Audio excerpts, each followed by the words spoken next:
Здравейте! Има едно тесто, което е универсално, с много лесно запомнящи се пропорции и става за всичко. Става за погачи, може с сирене, може без сирене, става за пици, става за микици, за мичета с кренвирш. Става за всичко. Дори може, примерно, вечерта да си направите пица с половината тесто, да си го оставите в хладилника, намазано с олио в една нейлонова турбичка и на сутринта да си го извадите малко по-рано и да си приготвите микици, например. Сега ще ви го покажа това тесто, тъй като на много мои приятелки съм го показвала и вече да става общо достояние. Предполагам, че голяма част от вас го знаят, но това няма никакво значение. Първото, с което започваме, тестото е с мая. Аз използвам суха мая, тъй като ми е по-лесно. Винаги имам няколко пакетчета в хладилника. Сега в една купичка изсипваме маята. Слагаме малко водичка. Водата трябва да е хладка. Нито много топла, нито много студена. И слагаме захар, тъй като захарта събужда маята. Една супена лъжица захар. Това е. Оставяме на страна, за да може да си шутне маята. Рецептата е следната. 600 грама брашно, 300-350 мл вода, наполовина 600-300 и оттам нататък започваме. Една супена лъжица захар, една супена лъжица олио, една щипка сол, едно яйце. До там. Това е 600 на 300 плюс едно. Едно по едно. Така. През това време ще си вземем една купичка. Значи, моята кухня е много малка. Винаги съм искала да имам голяма кухня. Едно време, когато живеехме с моя бившия съпруг, кухнята ми беше много мъничка. След това по квартири отново много мъничка. Полисия. Хората, които не готвят, имат някакви огромни кухни като музеи. Не мога да го разбера, но едно имаш, друго нямаш. Това е положението. Така, имаме брашно. Имах една много хубава везна, която ми изчезна някъде. Не знам къде отиде тази везна. Брашното, знаете, задължително се пресява, за да стане тестото по-пувкаво. Аз имам такова сито, тъй като не мърси това сито. И всичко си остава вътре в купата. Така.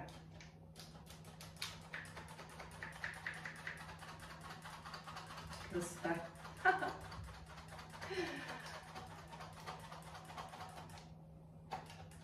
Аз днес погачата ще я направя без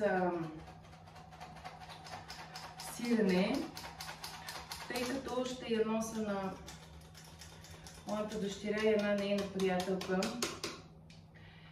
И може да искат за утре да си правят сандвичи с нея, да не им се смесват вкусовете, да е неутрална. Ще я направя само с масло.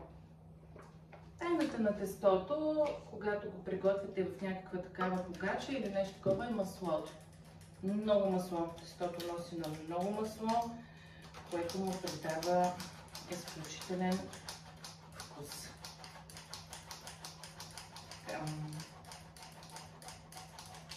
Пресяваме си брашното.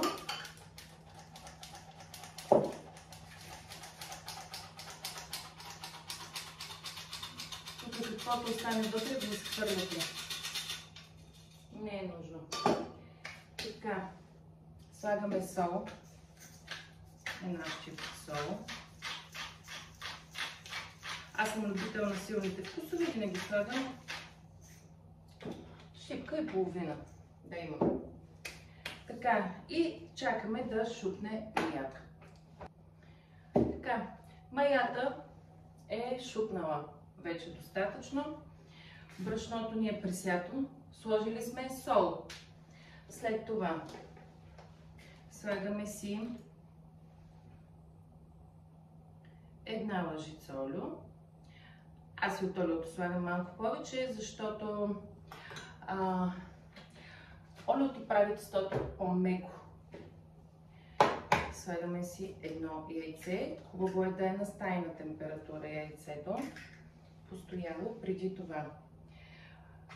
В кладенчето, нали, правим си преди това кладенче, изсипваме маята.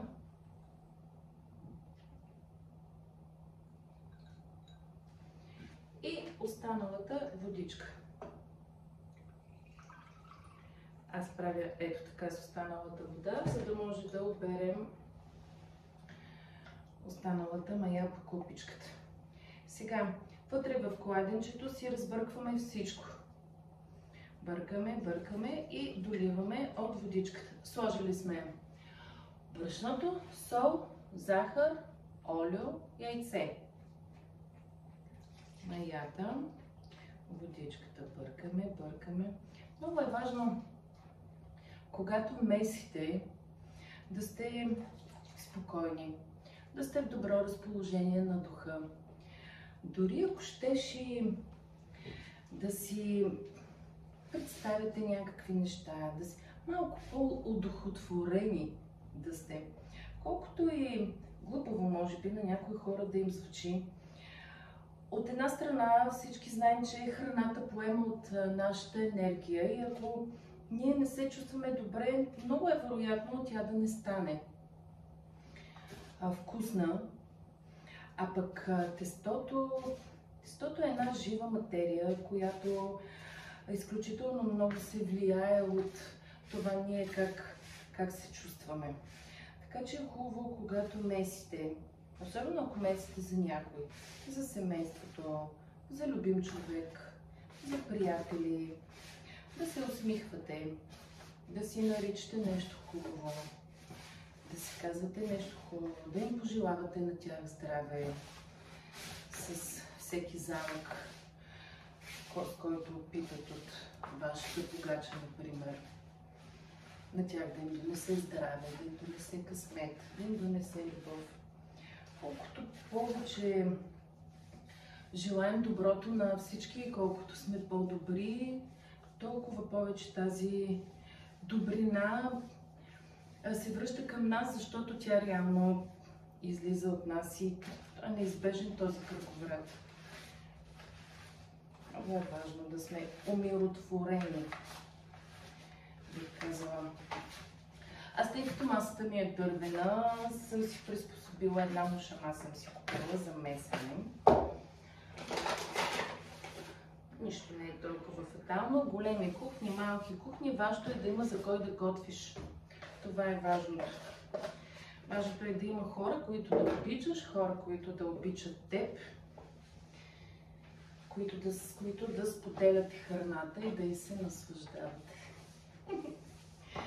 Така.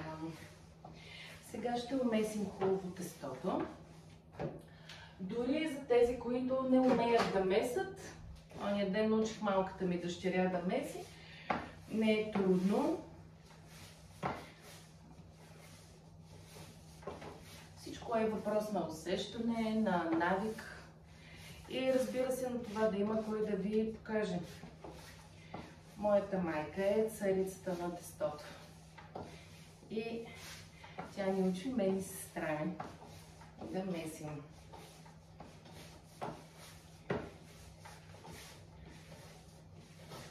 Ще умесим хубаво тестото и след това ще го оставим да си почине. Трябва да втаса,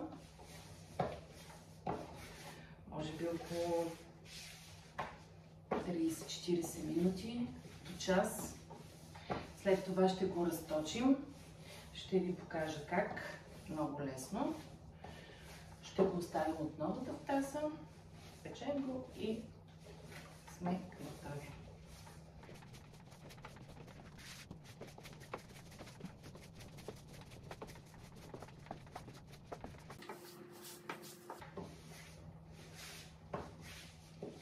Има хора, които месят с ръкавици. Аз лично не мисля, че това трябва да се случва. Защото допира на ръката, топлината на ръката, тя дава живот реално на тестото. И това е изключително важно според мен. Но пък всеки има право да прави нещата така, както го усеща. Така. Сега слагаме го в кубичката. Намазваме го с олио, за да не хване коричка.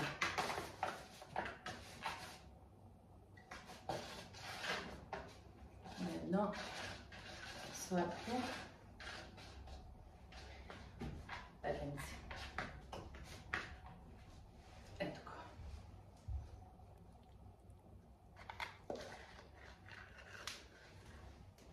Така. Покриваме го.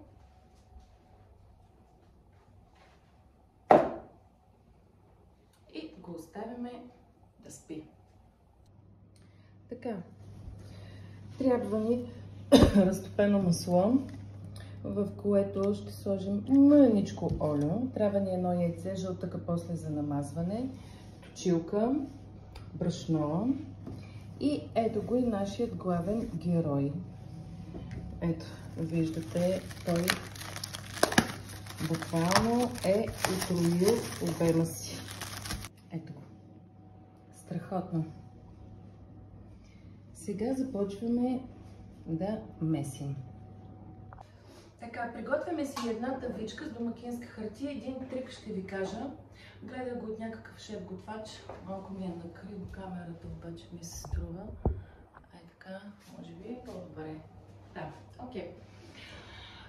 Домакинската хартия взимате, смачквате я под чешмата с вода, я намокрите, изтисквате я хубаво и тогава много лесно се разпределя по табличката. В нашия случай ще я намажем с маслото.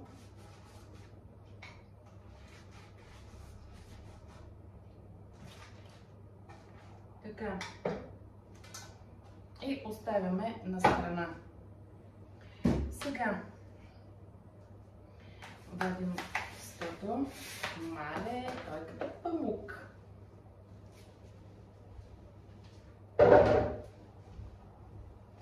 Така. Разделяме го на две с един нож. Поставяме си едната точица настрани. И другата си я размесваме отново. Ще усетите колко е меко и хубаво тестото. Просто е разкошно. Само това яйце да си поместа, да не падне. Като памуче. Пак казвам, сега ще правим питка, която погача, може би най-точното наименование, която е без сирене, без нищо. Ще ви покажа как можете да сложите и сирене, ако искате. Така, не прекаляваме с брашното и с премесването, за да не я направим много твърда.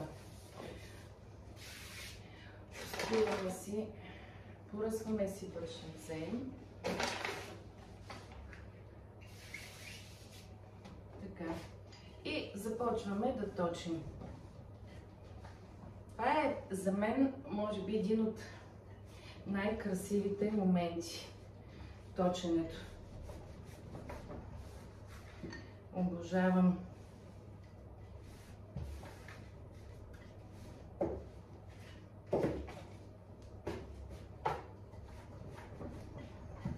Трябва да я направим тънка коричка. Овална. Овална или елипса, но да си има някаква форма. Все пак.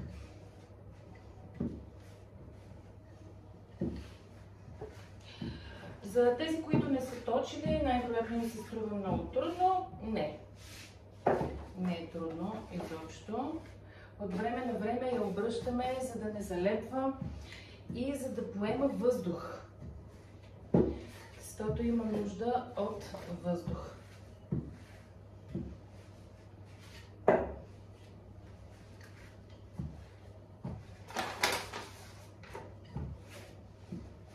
И от много място.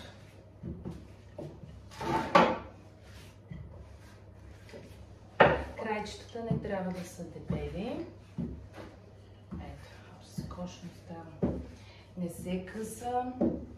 С умерен натиск го правим. Хем да може да ни се подава, защото ние ръководим реално. Ние сме шефа, не то. Хем обаче и да не го нараним.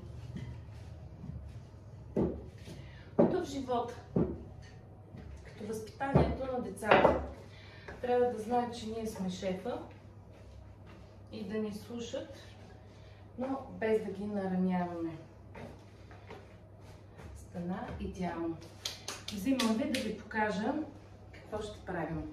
Може би трябва да си взема някой от децата да ми помага да снима, за да се вижда по-добре, но и това ще стане. Ако има желаещи да ми помагат, приемам кандидатури. Така, мажем цялото листо с масло.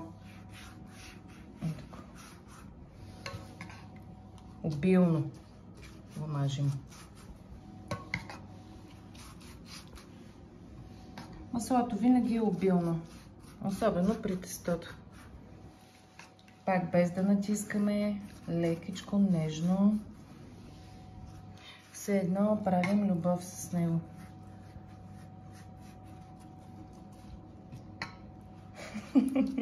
Тук сигурно ще има доста коментари. Хората се държат като някакви ощипани моми. Като кажеш някаква дума за любов или за секс или нещо такова и вече всички... О, ужас! Не! Вие не правите такива неща. Така. Сега няма да успея с една ръка, просто ще ви покажа и ще продължа. Започваме да завиваме крайчетата. Ето така.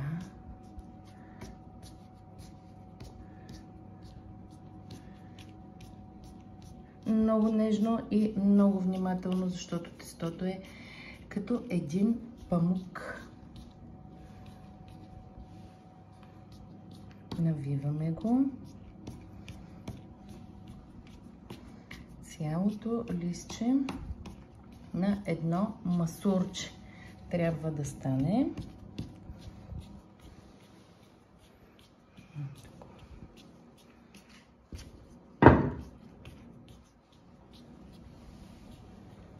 Разкошно.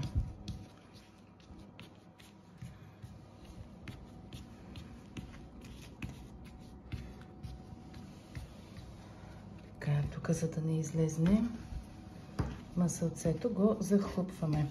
И ето го нашето масурче. Правим следното. Режем на око. Горе-долу, ето такъв размер имаме, защото то ще втаса още веднъж, ще увеличи обема си. На мен ми се е случвало да излиза от тавата и това всичкото масло, като излезне в фурната от тавата, става страшно. Така, да не ви притеснява, че хартията като е мокра и има масло, няма никакво значение. Взимаме розички, обръщаме, нареждаме. Ето по този начин. Сестра ми звъни. На нея винаги вдигам. Този път обаче ще ме разбере. Трябва да довършим задачата си. Така, това ще го сложим ето тук. Това тук. Половината тавичка е заета. По същият начин ще направим и другото тестенце. И ще запълним и другата половина. Ето вече тавичката ни е напълнена. Един жълтък слагаме в само жълтък. В останалото масло някои го мажат само с жълтък. Аз винаги си оставям по малко масълце, като го смесим с жълтъка, става приказно. Това е толкова топло тук от фурни и всичко, че те тая първата половина вече са се понадули малко, са повтасали. Мажем хубаво всичко, между тях, под тях, над тях. Така, да станат лъскавки. Защото реално щях да ви казвам сиренето. Сиренето реално, ако решите да сложите сирене, се слага, когато намажем самата кора с масло, тогава слагаме и сиренето. Го наръсваме и навиваме и режем. Това е варианта с сирене. Така, готови са ни. Покриваме с фолио, отгоре с някаква кърпа и оставяме да тасат. Ето го и ето я нашата погача. Вече втасала.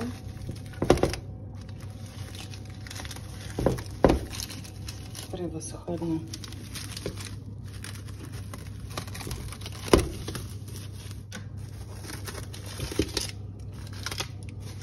Супер.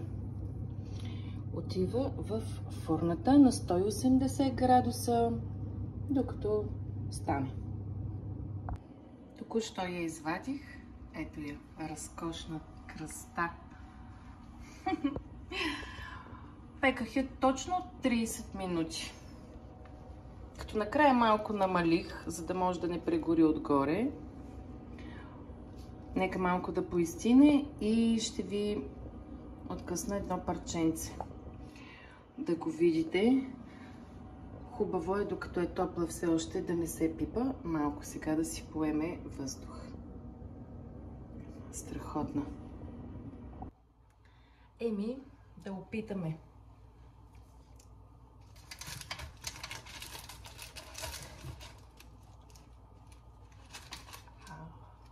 Ето така.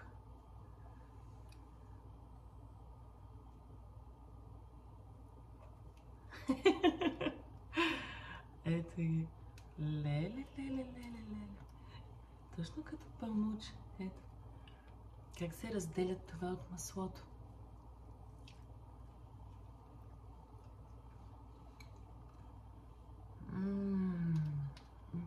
Това е мекичка.